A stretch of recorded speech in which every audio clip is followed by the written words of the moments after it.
Hello everyone, welcome back. How are you today?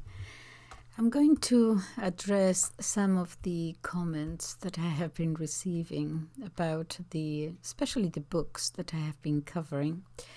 Let me go and see, because some of them are actually very interesting. Let me find them here. Let's see. Regarding the story about the little boy and the snake, you remember the book, excuse me, the book titled Venom. For those of you who are seeing this for the first time and don't know what I'm talking about, is a previous video. I believe is if you go to in my channel chats and then look at number 40, Satanism, the demonic, and so on. That is nothing to do with this little story. That is other books that I'm talking about later on. But it is very, very quickly about this a writer from Thailand, born in 1957, who writes stories, short stories. And he wrote about this little boy who is sitting on a tree, and a cobra snake comes, and he, in an instinctive act, gets hold of the snake and the snake's neck and holds on to it. And anyway, he freezes. He cannot do anything, but it's a little bit of a long story. Just look at the video. But it ends with the fact that no one has helped him, not even the villagers there. And at the end, still holding the snake's neck. When he realizes that no one is coming to help him, he gives up, falls on the ground, goes insane, starts crying and laughing and bubbling, speaking, and anyway, he goes insane. And then when he lets go, the snake also falls down. The snake had been dead for quite a while, and he makes a point of saying, we don't know when actually the snake died. And the point of the story, I ask you to give me to leave comments to see how you interpreted it, because I felt, as I said, that when you read a story, a book for the first time, you're involved in the plot of the story and you miss out a lot of things. If you read it for a second time, you already know the plot. You know how it's going to end, so you're able to go into great detail about what the author is saying and look at more details and so on. So I did ask you to leave your comments, and I'm going to just go through a few of them. Let me see. Okay. So this one says, from Grisel One Ravan 7077, you say, when you face death, you have two choices: live or go to heaven. I'm waiting for my loved ones to go naturally before I leave this place that is not our home. Then you say, the boy went crazy because everything and everyone betrayed him. Then you go on a little bit about Western and Eastern cultures and Buddhism. You say Eastern culture is often said to be superior to Western culture, but Buddhism is nihilistic. I'm not going to comment on that because, quite frankly, I don't know anything about Buddhism. I know one main difference, that is that in the Christian religion, we believe that we all have one individual soul. It's our soul. So we are given with that soul free will to go this way or the other way, to choose between right and wrong, and eventually we are judged according to what we have decided. And Buddhism, I'm not going to even attempt to discuss it. I do have a very dear friend who is from India, and one day, if I learn how to do an interview in my channel, I don't know how to do it yet, I'm going to beg her to come on the channel and explain, and I can ask her about these things. But I believe that if I'm not butchering it, the understanding of Buddhism, I believe that individual soul is not there. There is a world or universal soul, okay, that and you are part of it, but it's not your own. So what you do or you don't do affects that world or universal soul, as it were. I think it's something like that. Forgive me if I get it wrong. Well, I can understand that philosophically, in the sense that I don't think it's anti-Christian necessarily, but a Christian would understand it perhaps in this way, that yes, what we do in society affects the rest of society. So if we live within our little village, our little tribe, and we're all terrible people and kill one another and so on, that society is going to suffer. It's not just you who suffers, but the whole community, and you can extend that to the world. So yes, our actions not only affects us, but affects society as a whole. So if you have a society where people at least try to do the right thing and try at least not to do the wrong thing, that will be a more peaceful and better society than one in which everyone is doing the wrong thing and killing one another. So philosophically, yes, I would understand it in that way. But philosophy is different from religion. So when in religion, when you have a God that is, put it in whichever way you want, you're going to face judgment according to what you have done.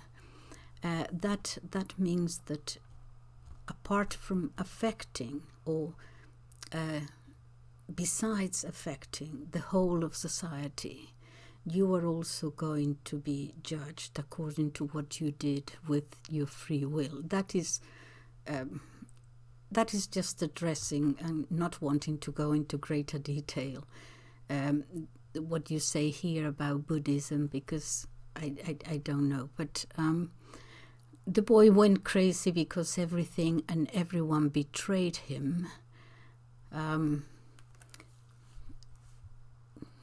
Yes, I think there is, I suppose I agree with it. I think for me the lesson, the moral of the story hinges very much on that last act, when he finally realizes that no one is going to help him.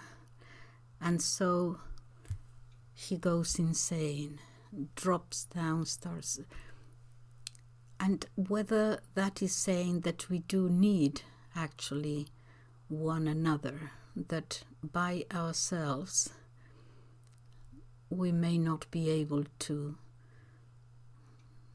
survive. And that would go counter to the belief that no, you must only depend on yourself. It's you that, individual responsibility, it's up to you, don't look for help, and so on. Individual responsibility, yes, because it's free will, you have a choice this way, but sometimes we do need help in many ways. And a little boy runs to mommy and daddy, he needs help, and that is not forfeiting individual responsibility necessarily. Is, to me, is a show of trust and safety running to your parents. A little boy in the story who's paralyzed on one side and only has this one hand, and with this hand he's holding the snake. Running to mommy and daddy, to me, is not a sign of weakness. It's a sign of trust in his parents. The problem is that his parents don't do anything. They run into the temple in the story. And a friend of mine from the East, from India, suggested that at that point, instead of wasting more time going to the village and still wanting for people to help him, he should have perhaps accept his circumstances. And when I put it to her that accepting his circumstances as the circumstances were, he didn't have much. He knew he would be killed by the snake. And she pointed out that perhaps by that time the snake might have already been dead. We differ there, but anyway, okay. I don't know to what extent. I don't think there should be a conflict between individual responsibility and doing everything that you can, and at the same time asking for help in some situations. We have all faced situations where, for example, a divorced woman with children, no money, whatever, and in terribly difficult circumstances, might not see clearly that all she needs to do is to go to a lawyer and start sorting things out. In other words, when you are between a rock and a hard place, sometimes you don't see things clearly, so you might need people who are next to you and love you to help you sort out the situations, because your fear and your anxiety is not allowing you to see things properly. I don't know where I'm going with this, but okay, let me continue with more of your comments. Let's see. There is another one, Drain Griggs 8394. You say, you did a great description of the boy and the snake. I haven't read it. The answer is, there is no answer. The author knew this. How many of your emotions did he play on? Creepy, huh? Why? I could only guess. Very, very sweet of your daughter to treat you to a beautiful concert. Thank you. Yes, I thought so too. You say that the author on purpose was not trying to say anything at all. He was just that there is no answer. You say the author knew this. How many of your emotions did he play on? You say that the author set out to play with the reader's emotions. I don't think so in this case. I can see that perhaps in the West, some authors might want to just play a joke on us, but for the most time, I think an author, if you have ever tried to write a book, has something to say, however well or badly, however well thought of, however he feels that he has to write because he has something to say. And in some cases, there is no way that you can get them out of not trying. They feel that they have to write.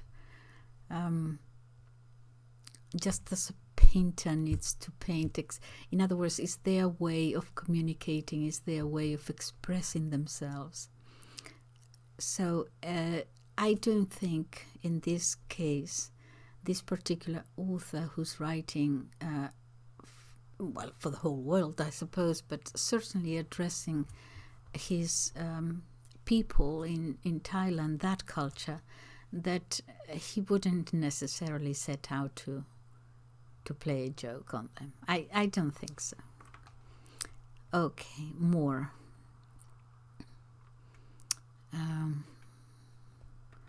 Let's see.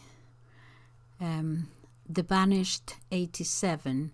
You say the moral is that when you're down and in trouble, people would rather point and comment but not help. The Banished 87. I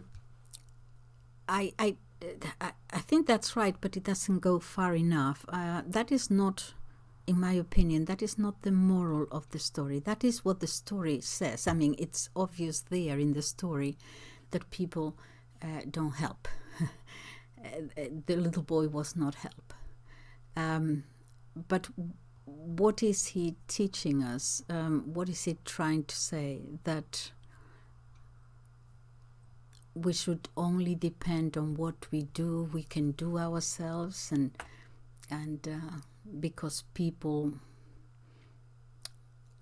are always looking after their own interests and so on. In other words, you have to go a little bit deeper than that, I think. Another one. Oh, this is very interesting, actually. Grey Norman 4815. You say, hearing the story of the cobra, I immediately thought of the children that suffer alone due to sex trafficking and pedophilia for some reason. This is absolutely beyond horrific, what children have to endure at the hands of parents, religious leaders, family, friends, neighbors, strangers, etc. It is past time we adults, men, must do something, anything, everything. To continue to do nothing is unacceptable. These little ones are suffering and dying alone. First, we must admit it and be willing to confront it. If we don't, their blood very possibly could be on our hands when we have to give account before God, all that in capital letters. In the story, nobody had the guts to do anything. I have the same feeling about sex trafficking in general, whether it's women or children. This is a plague on modern society. I couldn't agree with you more. And yes, in other words, your thoughts were not necessarily on the story, but the story brought to your mind what is happening to children in our society. And I agree with you, actually. I found your thought very interesting because just as the villagers didn't do anything there, they were deliberating. What shall we do? What shan't we do? What must not? No, let me get my. What can we do? What can't we do? And the boys are there with the snakes. So yes, a lot of things are happening to our children at the moment, and we are talking about it. We shouldn't do this. We shouldn't do that. This is terrible. This and that, and who is rescuing these children? These changes in sex and mutilations and things. And I think we have to stop. I agree with you. Deliberating and talking about it. In the meantime, you have the little boy there with the snake coiled all around it, frozen because he can't do anything. And yeah, so that is a very good picture, actually, of, you know, if someone starts a society or an organization to actively start defending children instead of just talking about it. The picture of a little boy half paralyzed and the other hand holding a snake all by himself could be a terrific slogan, a terrific picture for everyone to see. I think we would all understand it. That's excellent. The next one is Amsumalivalia 2805, and you say, "What are you talking about?" What? I didn't think I was speaking in code. All right. There are quite a few others, but okay, this one is also interesting. Mahos Trahos. Interesting. I think the moral of the story is that if you fixate all of your attention and energy on your problems, you are at high risk of missing the fact that the problem poses no threat after a while. The insanity component, representing how overdoing it entails losing your grip on reality, misinterpreting the extent of the problem after it's already been solved. This is in line with Eastern religion and philosophy, which emphasizes mindfulness, whereas Western society often threatens us with anxiety. And my Indian friend actually says that she agrees with it.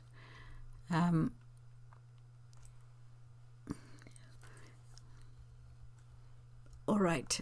Yes, sometimes we continue to... This goes to fear, I think. We are fearful of something when the problem has already passed away or died, and we continue to fear it because we are not able perhaps to face it or to face ourselves. Yes, if you look at the COVID thing, and we all can see many lessons from that, what fear can do. As to Eastern religion and philosophy, which emphasizes mindfulness, whereas Western society often threatens us with anxiety.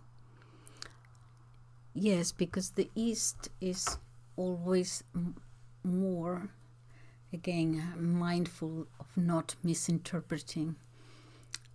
But the East is more about acceptance, more deterministic in view. The West is always more passive. The West is culture or civilization is more active, more about doing things.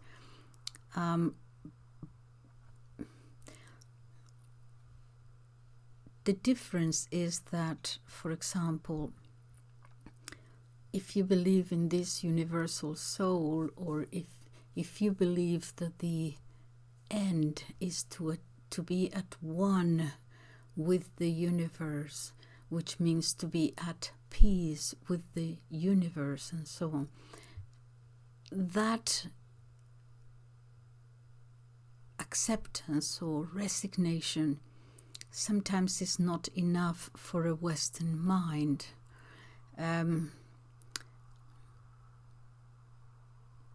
Which is, how shall I put this? For example, in Christianity, it's not enough to be at peace with the universe. In other words, it's about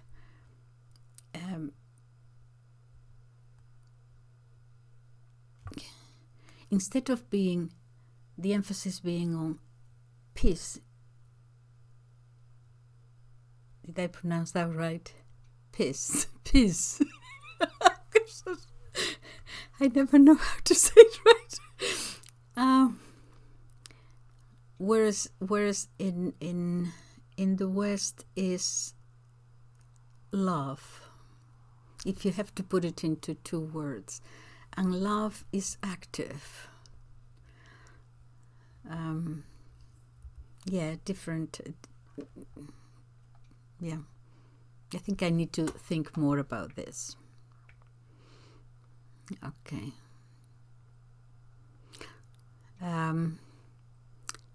KG3718 says, maybe it's when you release your problem and let go it no longer disturbs you.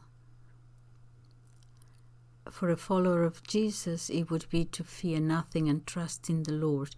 Okay, the first part, when you release your problem and let go, no longer disturbs you. Yes, but you also have to face up to problems and try to solve them. Just by releasing them is not going to, if you have a problem, just ignoring it, if that is what you mean, is not going to solve the problem. The problem is going to grow, isn't it? If that is what you mean. The second part, trust in the Lord. Yes, that goes to acceptance also, and resignation, which is what we're talking about in the Eastern philosophy, and also in Christianity. You have to accept the hand of God, whatever God sends you. There is a sort of an acceptance of it, but that doesn't mean that you have to ignore it. You have to do whatever you can. Again, we come back to free will. You cannot just rest and let everything happen. That is something that perhaps is different. Okay.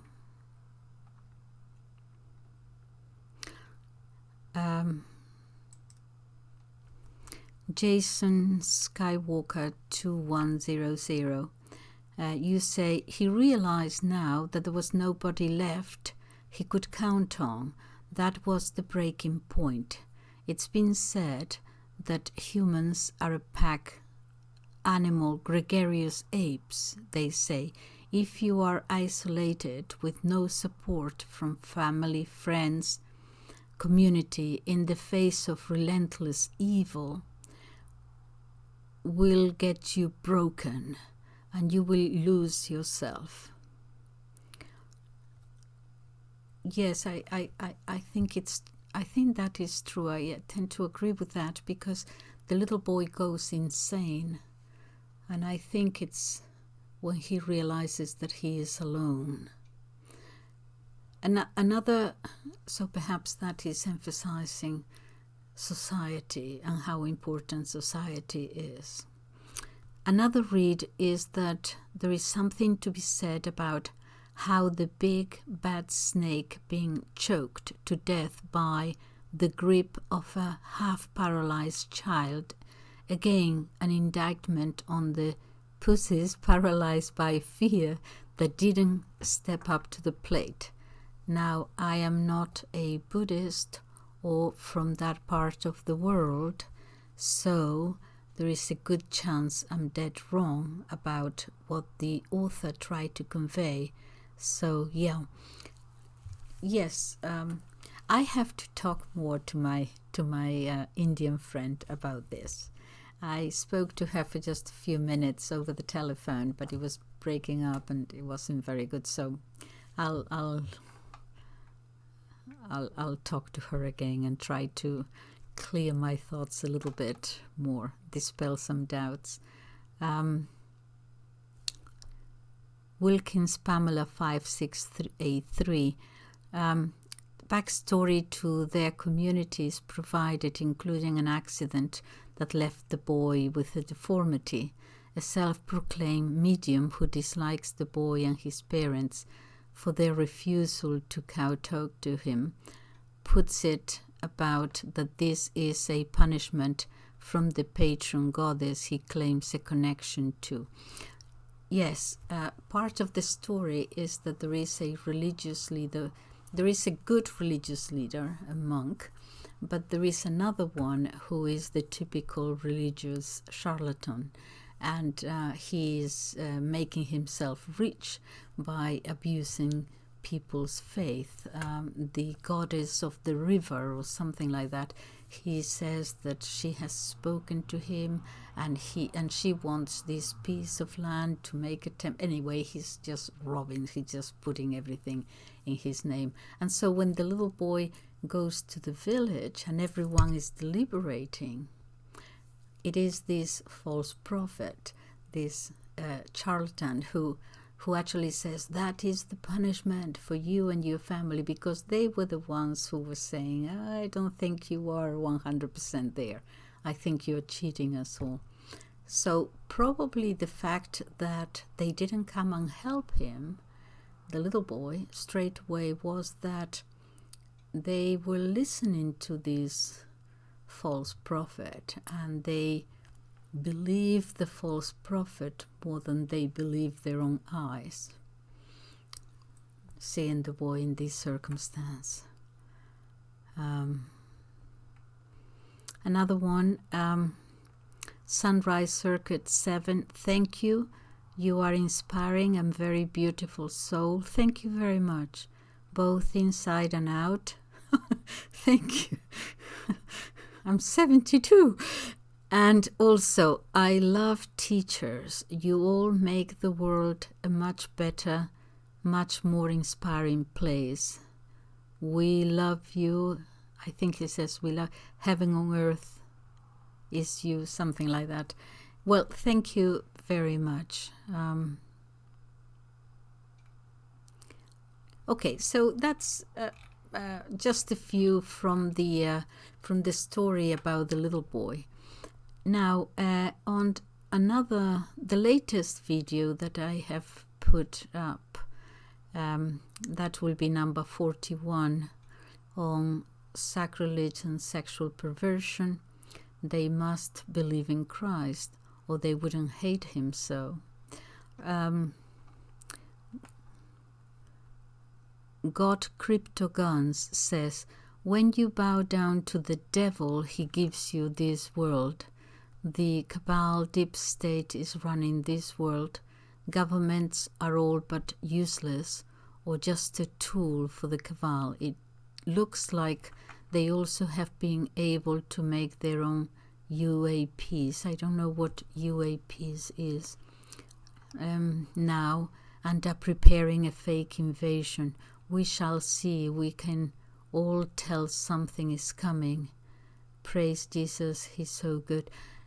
A lot of people think that there is too much of a coincidence of what is happening with certainly church and state, all doing the same thing. I'm going to put up another video tomorrow about these two things happening together.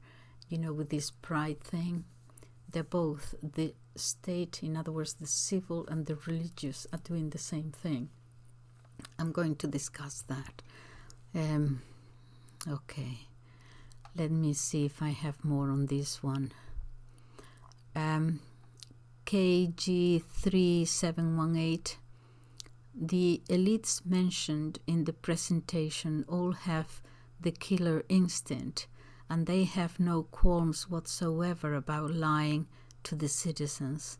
I agree with that. Yes, clearly they are selected, not elected. To them, the end justifies the means. The medical profession no longer takes the oath first. The oath, first do no harm. I didn't know that. They no longer take that. Okay. Okay. Let me see. This is something, a long one from a young person. and there is not a lot of punctuation or anything. I'm going to try to read it. I read it because I think it's important from a young person for us to know. I think we are doomed when baby boomers are gone. I don't know whether it might be from well, anyway, we're all doomed when baby boomers are gone. We are seeing more Gen X and millennial politicians, and these are also the ages of people in all institutions of government now, and even the church now, and also intel agencies. I am not a boomer, but I see the wisdom in the boomers, especially upper middle class and middle class, holding people accountable for corruption. Now, there was a long period where baby boomers worked a lot in the 80s and were making decent money up through the 90s. So they started ignoring politics around this time. At least that is what I noticed with my parents. It seems while times were good, the baby boomers ignored politics because they were doing well and happy, and during this time it seems some bad people in many countries found an opportunity to sneak in as well. I don't know, well, okay, so there are two reasons I believe in the West. Yes, I was going to say that perhaps this person is not perhaps from the West, but I don't know. So there are two reasons I believe in the West. Anyway, this is happening, and that is age change of power. And baby boomers are mostly retired now, so their children who are more radical are now taking their place, or my worst fear is an occupation by an advisory, which doesn't necessarily have to be a country, but rather a powerful group of people, perhaps with allegiance to another country or a new ideal. Some believe there is a great reset happening and to trust them, which that idea doesn't feel right to me.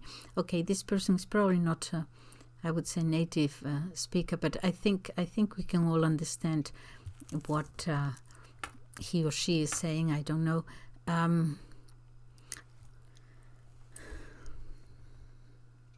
Yes, a lot of people are fearful and confused about what is happening, in the sense that they feel that the sovereignty of their country is no longer so, that their country or the leaders of that country are answering to, a more powerful elite, global elite that are actually running the show.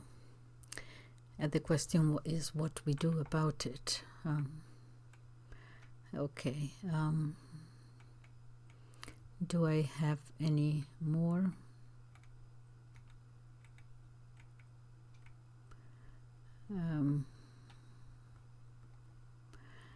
On another video, number 39, on blindness, Don Quixote's Prophets and Tucker Carlson, Sunrise Circuit 7 says, "Thank you, you are inspiring and very beautiful soul. Thank you very much, both inside and out, and also I love teachers." Oh, I already read this one. Okay, sorry about that. While metaphors are potent, I go with the parables. I don't know exactly what you're referring to here. When I focus my thoughts on such evils, I find myself blinded to the beauties of life, the smaller things where I find peace and the comforts of being me. Yes, and that also comes with age. I think that we're able to focus more on the little things of life. that when you're young you don't even see them. Yeah, I think that's a question of age, though. Okay.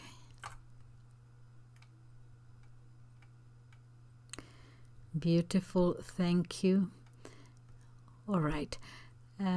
The others are from many other videos, from past videos. I'm going to leave it at that. Okay, I hope I have addressed. I just want you to know that I appreciate it very much when you put a comment there, and I read them all. Sometimes I answer directly because I think that the answer should be there, you know, because people are going to read the comment, and I want the answer to be there too. But I will do this from time to time. When I have a bunch of them that I find interesting, I will devote a video to this. Okay, well, thank you very much for listening again. Bye-bye.